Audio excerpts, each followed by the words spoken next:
ಇದು ಗ್ಯಾಸ್ಟ್ರಿಕ್ಕೆ ಅಂತ ಹೆಂಗೆ ಕಂಡುಹಿಡಿತೀರಿ? ಭಾಳ ಸಿಂಪಲ್ಲು. ನಾನು MBBS ಹೋದಾಗ ಅಲ್ಟ್ರಾಸೌಂಡ್ ಸ್ಕ್ಯಾನ್ ಇರಲಿಲ್ಲ, ಎಂಡೋಸ್ಕೋಪಿ ಇರಲಿಲ್ಲ. ಇವತ್ತು ವಿಜ್ಞಾನ ಭಾಳ ಮುಂದುವರೆದಿದೆ. ನಿಮಗೆ ವೆರಿ ಸಿಂಪಲ್, ನಾನೊಂದು ಎಂಡೋಸ್ಕೋಪ್ ಪಾಸ್ ಮಾಡ್ತೀನಿ. ನಿಮ್ಮ ಜಠರದಲ್ಲಿ ಹುಣ್ಣಿದೆಯಾ, ಆ್ಯಸಿಡ್ ಇದೆಯಾ, H. ಪೈಲೋರಿ ಬ್ಯಾಕ್ಟೀರಿಯಾ ಇದೆಯಾ, ಇಷ್ಟು ಕಂಡುಹಿಡಿದು ನಿಮಗೆ ಟ್ರೀಟ್ಮೆಂಟ್ ಕೊಡ್ತೀನಿ.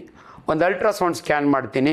ನಿಮ್ಮ ಜಠರದ ಪಕ್ಕದಲ್ಲಿ ಲಿವರ್ ಕೆಳಗಡೆ ಪಿತ್ತಕೋಶ ಇರುತ್ತೆ, ಅದ್ರಾಗ ಏನಾದರೂ ಕಲ್ಲುಗಳಿದಾವ, ಈವನ್ ಗಾಲ್ ಬ್ಲಾಡರ್ನ ಕಲ್ಲಿದ್ದಾಗ ಕೂಡ ನಿಮಗೆ ಗ್ಯಾಸ್ಟ್ರಿಕ್ ಟ್ರಬಲ್ ಥರನೇ ಕಾಣುತ್ತೆ.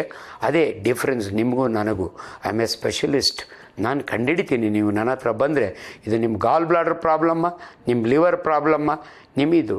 ಸೊ ಅದರಿಂದ ದಯವಿಟ್ಟು ಈ ಸಮಯದಲ್ಲಿ ಮತ್ತು ಪ್ರಿವೆನ್ಷನ್ ಆ್ಯಂಡ್ ಟ್ರೀಟ್ಮೆಂಟ್ ಈಗಲೇ ಹೇಳ್ಬಿಡ್ತೀನಿ.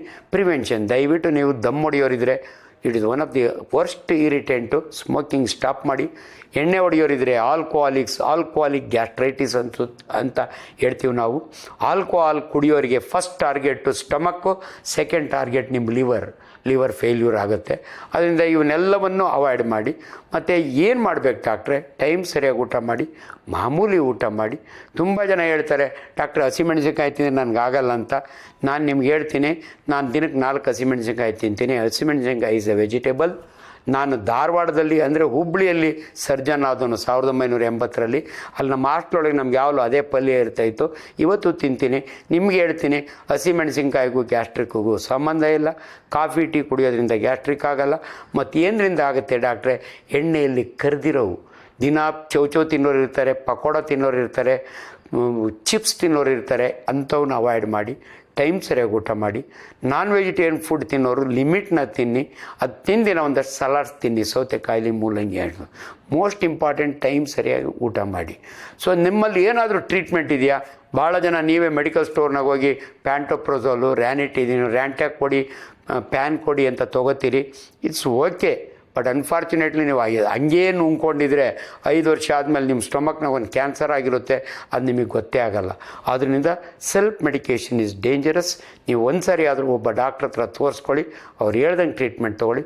ವಂಡರ್ಫುಲ್ ಡ್ರಗ್ಸ್ ಇದ್ದಾವೆ ಇವತ್ತು. ಪ್ರೋಟಾನ್ ಪಂಪ್ ಇನಿಬಿಟರ್ಸ್ ಅಂತೀವಿ ನಾವು, ಎಷ್ಟು ರಿಸೆಪ್ಟರ್ ಬ್ಲಾಕರ್ಸ್ ಅಂತೀವಿ. ಆಮೇಲೆ ಆಂಟಾಸಿಡ್ಸ್ ಅಂತೀವಿ. ನೀವು ನೋಡಿರ್ತೀರಿ, ಡೈಜಿನ್ ಕುಡಿತಾರೆ, ಬೇಕಾದ ಸುಕ್ರೋಫಿಲ್ ಕುಡಿತಾರೆ, ಇಂಥವು ಮ್ಯೂಕೇಂಜಲ್ ಕುಡಿತಾರೆ. ಇಂಥವು ಅನೇಕವು ಇದ್ದಾವೆ. ಆದ್ದರಿಂದ ಗ್ಯಾಸ್ಟ್ರಿಕ್ಕಿಗೆ ಒಳ್ಳೆ ಟ್ರೀಟ್ಮೆಂಟ್ ಇದೆ. ಕೊನೆಯದಾಗಿ ಡಾಕ್ಟ್ರೇ, ಗ್ಯಾಸ್ಟ್ರಿಕ್ನೇನಾದರೂ ಸರಿಯಾಗಿ ಟ್ರೀಟ್ಮೆಂಟ್ ತೊಗೊಳ್ತಿದ್ರೆ ಏನು ಕಾಂಪ್ಲಿಕೇಶನ್ ಆಗುತ್ತೆ? 3 ಕಾಂಪ್ಲಿಕೇಶನ್ ಹೇಳ್ತೀನಿ. ಒಂದು ಪೆಪ್ಟಿಕ್ ಅಲ್ಸರ್ ಅಂತ ಆಗುತ್ತೆ. ಅದು ದೊಡ್ಡ ಹುಣ್ಣು. ಪೆಪ್ಟಿಕ್ ಅಲ್ಸರ್ ಹೊಡಿಬೋದು. It's an emergency. Peptic ulcer ಹೀಲಾಗಿ ವಾಮಿಟಿಂಗ್ ಸ್ಟಾರ್ಟ್ ಆಗ್ಬೋದು. ಅದೇ ನಿಮ್ಮ ಜಠರದಲ್ಲಿ ಗ್ಯಾಸ್ಟ್ರೈಟಿಸ್ ಆಗಿ ಗ್ಯಾಸ್ಟ್ರಿಕ್ ಕ್ಯಾನ್ಸರ್ ಆಗುತ್ತೆ. ಎಷ್ಟು ಜನಕ್ಕಾಗುತ್ತೆ? ಅದು 5% ಆಫ್ ಗ್ಯಾಸ್ಟ್ರಿಕ್ ಅಲ್ಸರ್ನ ಕ್ಯಾನ್ಸರ್ ಆಗುತ್ತೆ. ಸೊ ಅದರಿಂದ ಇವೆಲ್ಲವನ್ನು ಗಮನದಲ್ಲಿಟ್ಕೊಂಡು ನಾವು ನಿಮಗೆ ಟ್ರೀಟ್ಮೆಂಟ್ ಕೊಡೋದ್ರಿಂದ ಪ್ರಜಾಧ್ವನಿಯ ಮುಖಾಂತರ ಇದು ಸಿಕ್ಕ ಅವಕಾಶವನ್ನು ನಾನು ಮೆಡಿಕಲ್ ಕಾಲೇಜಿನಲ್ಲಿ ರೆಗ್ಯುಲರಾಗಿ ಟೀಚ್ ಮಾಡ್ತೀನಿ. ಆದರೆ ನಾನು 100 ಜನಕ್ಕೆ ಒಂದು ಟಾಕ್ ಕೊಡ್ಬೋದು, ಬೇಕಾದಷ್ಟು ಭಾಷಣ ಮಾಡ್ತೀನಿ. ಆದರೆ ಇವತ್ತು ಪ್ರಜಾಧ್ವನಿ ಅನ್ನೋ ಒಂದು ಯೂಟ್ಯೂಬ್ ಚಾನಲ್ ಮುಖಾಂತರ ಇದೊಂದು ಅವಕಾಶ ನನಗೆ. ಅದಕ್ಕೆ ಅವ್ರು ಕೇಳಿದ ತಕ್ಷಣ ಒಪ್ಕೋತೀನಿ. ಯಾಕಂದರೆ ನನ್ನ ಮಾತು ಸಾವಿರಾರು ಜನಕ್ಕೆ, ಲಕ್ಷಾಂತರ ಜನಕ್ಕೆ ತಲುಪಿಸುವಂಥ ಕೆಪಾಸಿಟಿ ಇವ್ರಿಗೆ ಇರೋದರಿಂದ ನಾನು ಈ ಮಾತನ್ನು ಹೇಳ್ತಾ ಇದ್ದೀನಿ. ದಯವಿಟ್ಟು take care of your stomach. Hari worry ಕರಿನ ಅವಾಯ್ಡ್ ಮಾಡಿ.